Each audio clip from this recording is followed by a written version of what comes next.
healthier lifestyle or basic medical attention.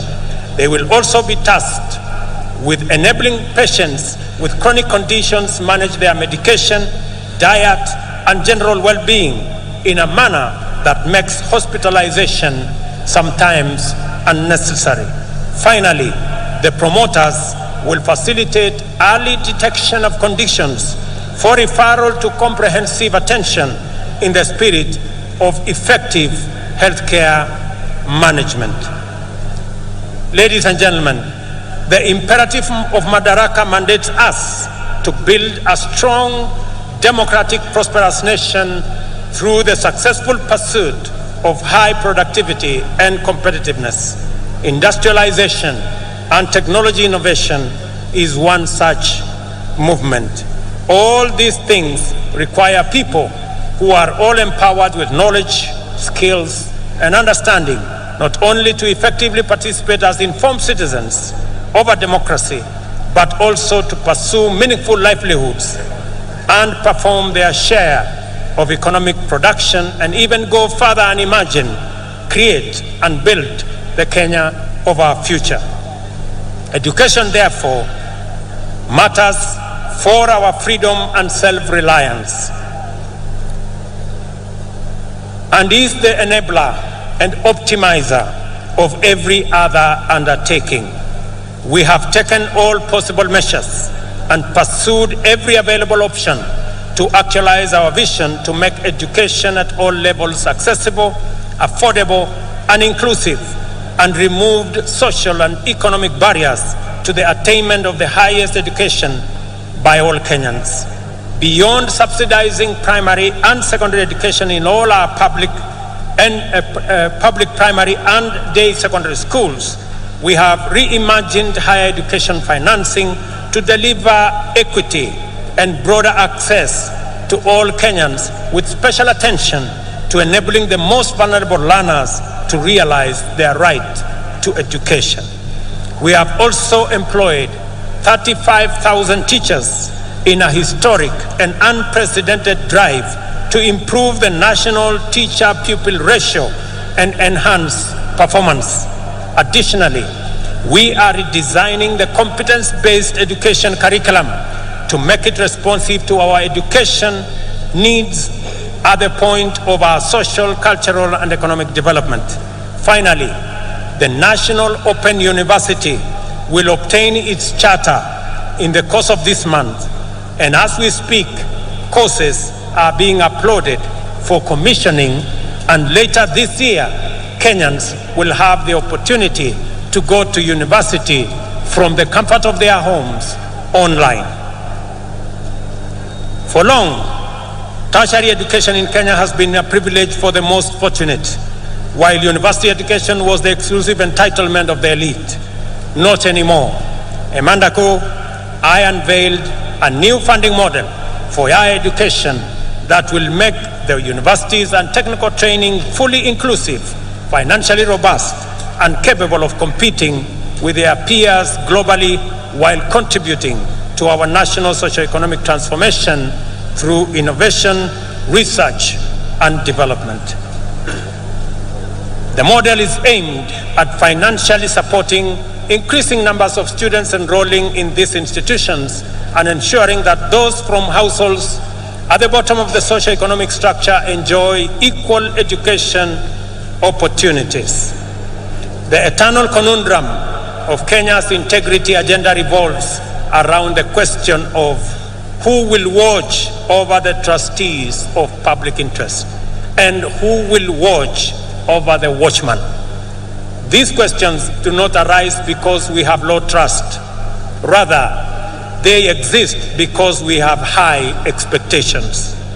Given that these expectations are legitimate, in a technologically driven new millennium, we are increasingly resorting to technology as the answer to our transactional efficiency challenges.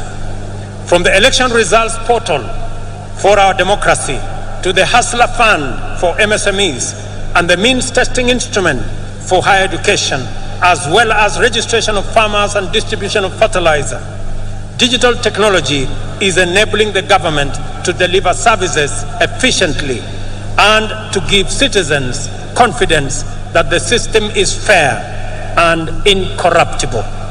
We must therefore take a moment today to celebrate technology in general, and in particular, Kenyan fintech and other innovations that are making it possible for us to serve Kenyans to the best possible standard. I remind all Kenyans who work in technology and everyone who uses technology that our forefathers fought with basic technology against a technologically superior superpower and won our freedom. We have a duty to deploy the best innovations and technologies to make Kenya efficient, competitive, and prosperous. I am persuaded that technology holds the key to improving efficiency, enabling inclusion, promoting transparency and integrity, deepening trust, and strengthening public confidence in government service provision. This is the reason why we are digitizing government information and taking public services online. On this day, I invite all Kenyans to embrace the new era of e-governance, which empowers people everywhere, including the majority at the bottom of the economic structure, to access government services at their convenience through their mobile devices. Since the advent of e-citizen, government gradually increased the number of services available on the platform from 391. The rate of increase of onboarded services is now shifting to a new radical trajectory.